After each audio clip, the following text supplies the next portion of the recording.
എല്ലാവർക്കും സിനിമാ കഥയിലേക്ക് സ്വാഗതം. നമ്മൾ ഇന്ന് ഇവിടെ നോക്കാൻ പോകുന്നത് രണ്ട് സിനിമയുടെ ഒരു മൂവി റിവ്യൂ അല്ലെങ്കിൽ എന്റെ അഭിപ്രായങ്ങളാണ്.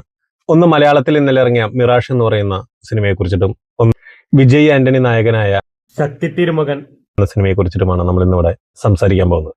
അപർണ ആർ താരക്കാടിന്റെ കഥയിൽ ശ്രീനിവാസൻ അബ്രോളിനൊപ്പം ജിത്തു ജോസഫും കൂടി തിരക്കഥ എഴുതിയ മിറാഷ് എന്ന് പറയുന്ന മൂവിയെ കുറിച്ചിട്ടാണ് നമ്മൾ ഇന്നിവിടെ സംസാരിക്കാൻ പോകുന്നത്. അപർണ ബാലമുരളിയും നമ്മുടെ ആസിഫ് അലിയുമാണ് ഈ സിനിമയില് പ്രധാന കഥാപാത്രങ്ങളായിട്ട് അഭിനയിച്ചിരിക്കുന്നത്. എന്നെ സംബന്ധിച്ചിട്ട് സിനിമ ഒരു നല്ലൊരു സിനിമയായിട്ട് തന്നെയാണ് എനിക്ക് ഫീൽ ചെയ്തിട്ടുള്ളത്.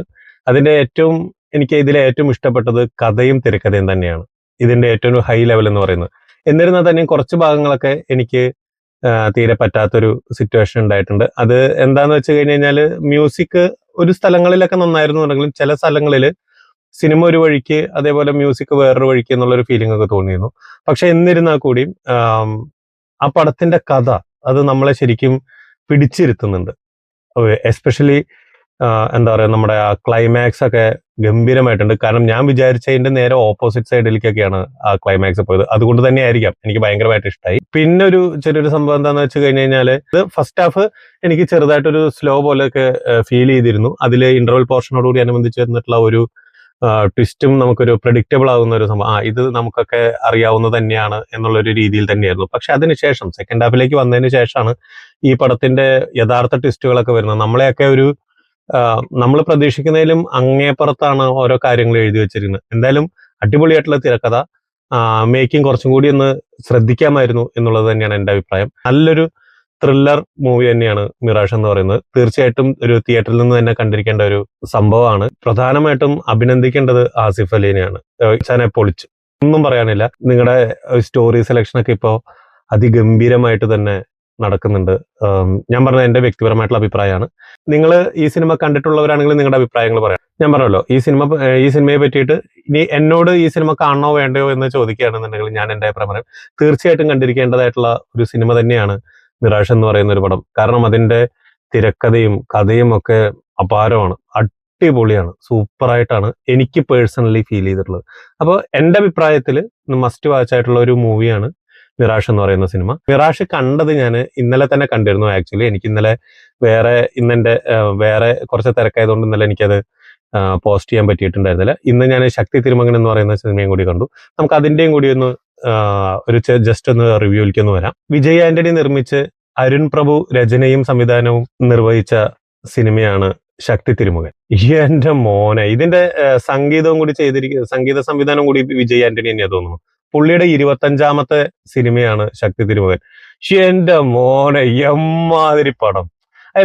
ഞാൻ ഇപ്പൊ നേരത്തെ പറഞ്ഞില്ലേ, മിറാഷിൽ ചില സംഭവങ്ങൾ നമുക്കൊരു ചെറിയൊരു നെഗറ്റീവ് ഫീലൊക്കെ വന്നിരുന്നു. അതായത് ചെറിയ നെഗറ്റീവ് എന്ന് പറഞ്ഞു കഴിഞ്ഞാൽ ചില ഭാഗങ്ങളൊരു സീരിയൽ പോലെ, അതല്ലെങ്കിൽ ഒരു ചെറിയൊരു അഴച്ചിൽ പോലെയൊക്കെ തോന്നുന്നു. പക്ഷെ കഥയും തിരക്കഥയും ആസിഫ് അലിയുടെയും അപർണ ബാലമുരളിയുടെ ഒക്കെ പ്രകടനം കൊണ്ട് മികച്ചതാക്കി മാറ്റിയിട്ടുള്ള ഒരു സിനിമയാണ് മിറാഷ് എന്ന് പറയുന്നത്.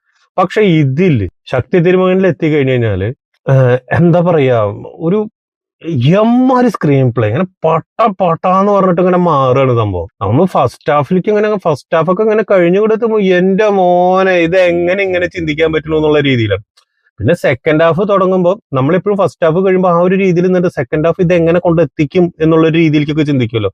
അതൊക്കെ പ്ലേസ് ചെയ്തിരിക്കുന്ന രീതി ഒരു രക്ഷയില്ല. ബാക്ക്ഗ്രൗണ്ട് സ്കോർ, അത് ഇവന്റെ ആ ഒരു എന്തായാലും പുള്ളി തന്നെ ആയതുകൊണ്ട്, നമ്മുടെ അരുൺ ആന്റണി തന്നെ ആയതുകൊണ്ട് ഇതിന്റെ മറ്റേ സംഗീതവും പുള്ളി തന്നെ ആയതുകൊണ്ട് പുള്ളിയുടെ സീനൊക്കെ വരുമ്പോഴുള്ള ഒരു എന്താ പറയുക, ബാക്ക്ഗ്രൗണ്ട് മ്യൂസിക് ഒക്കെ ഉണ്ട്. എന്റെ അമ്മോ, കിട്ടില്ല സാധനം. പിന്നെ അത് കൂടാണ്ട് തന്നെ വേറെയും ചില സംഭവങ്ങളുണ്ട്. ആ സെക്കൻഡ് ഹാഫിൽ ഇവന്റെ പാസ്റ്റ് പറയുന്ന ചില സംഭവങ്ങളുണ്ട്.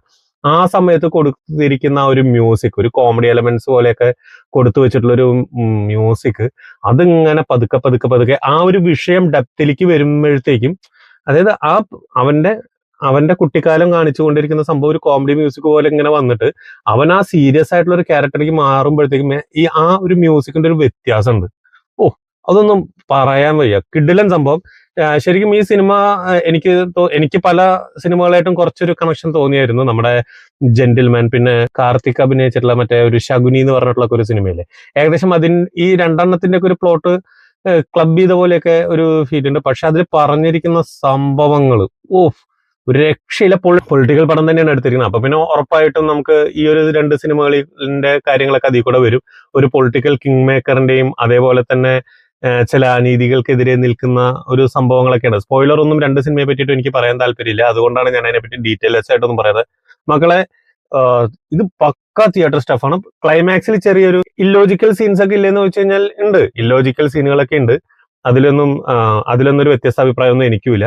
പക്ഷേ നിങ്ങൾ ഈ ഒരു പടം സിനിമയിൽ നിന്ന് കണ്ട നമുക്ക് കിട്ടുന്ന ഒരു സംഭവം ഉണ്ട്. ഓ എന്റെ മോനെ, അത് കിടിലനാണ്. അത് ക്ലൈമാക്സിൽ എനിക്കൊരു 2 മിനിറ്റത്തെ മാത്രമാണ് അത് എന്താണ് ഇങ്ങനെ എന്നുള്ളൊരു ചിന്ത വന്നിട്ടുള്ളൂ. പക്ഷെ നമ്മൾ പടം കൊണ്ട് തുടങ്ങിയിട്ട് അവിടെ എത്തുമ്പോഴത്തേക്കും നമുക്കൊക്കെ വേറെ ലെവൽ രീതിയിൽ എത്തിയിട്ടുണ്ടാവും. എന്തായാലും പുള്ളിയുടെ 25ാമത്തെ പടം ഒരു രക്ഷയില്ല, കിടിലനായിട്ടുണ്ട്, അതിഗംഭീരമായിട്ടുണ്ട്. എന്നെ പൊരുത്തവരേക്കും ഈ 2 സിനിമയും ഞാൻ കൊടുത്ത കാശിനും ഞാൻ കഴിച്ച പോപ്കോണിനും ഉള്ള മുതലായിട്ടുണ്ട്. നിങ്ങളുടെ അടുത്ത നല്ല തിയേറ്ററുകൾ ഉണ്ടെങ്കിൽ തീർച്ചയായിട്ടും ഈ സിനിമകൾ തിയേറ്ററിൽ നിന്ന് തന്നെ കാണാൻ ശ്രമിക്കും. കാരണം ഇനി മിറാഷിനെ പറ്റിയൊക്കെ പറയുമ്പോൾ കുറെ ആൾക്കാർ നെഗറ്റീവ് പറയുന്നത് കേട്ടു. അതൊക്കെ ഓരോരുത്തരുടെ വ്യക്തിപരമായിട്ടുള്ള അഭിപ്രായമാണ്. എല്ലാവർക്കും ഇഷ്ടപ്പെടണം എന്നൊന്നുമില്ല. ഞാൻ എന്റെ അഭിപ്രായം പറയുന്നു എന്ന് മാത്രം. പക്ഷെ ശക്തി തിരുമകൻ എന്ന് പറയുന്നത് ഒരു പക്ക എന്റർടൈൻമെന്റ് ആണ്. അത് ഇഷ്ടപ്പെടും. അങ്ങനത്തെ ഒരു രീതിയിൽ തന്നെയാണ് എടുത്തിരിക്കുന്നത്. വീഡിയോ ഇഷ്ടപ്പെട്ടെന്ന് കരുതുന്നു. ഇഷ്ടപ്പെട്ടെങ്കിൽ ലൈക്ക്, ഷെയർ, കമന്റ് ചെയ്യാൻ മറക്കരുതേ. പിന്നെ ആ ഒരു സബ്സ്ക്രൈബർ ബട്ടൺ കൂടി ഒന്ന് ഞെക്കിയാക്കണേ. അപ്പൊ വീണ്ടും അടുത്ത വീഡിയോ ആയിട്ട് കാണുമ്പോഴേക്കും